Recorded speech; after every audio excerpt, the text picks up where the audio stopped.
একটি দুঃখজনক মর্মান্তিক ঘটনা ঘটেছে। স্বামীর হাতে স্ত্রীর হত্যার অভিযোগ উঠেছে।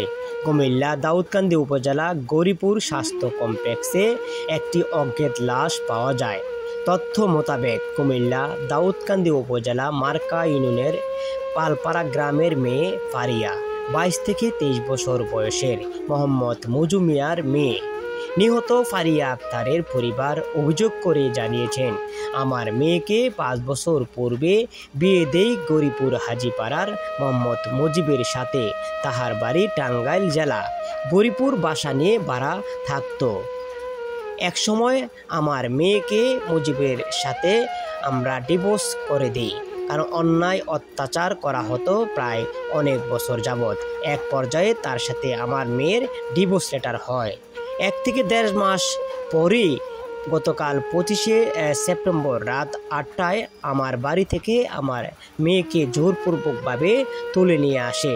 এক পর্যায়ে আমাকে সকাল 10 ঘটিকার সময় কল দিলে আমাকে জানায় ফারিয়া আক্তার ফাঁসি দিয়ে মারা যায়।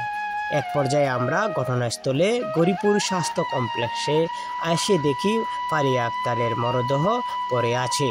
তৎক্ষণাৎ আমরা ভেঙে পড়ি কান্নায় এবং এখানে দাউদকান্দি থানা পুলিশ এসে দেখে ফারিয়ার আক্তারের লাশটি পড়ে আছে।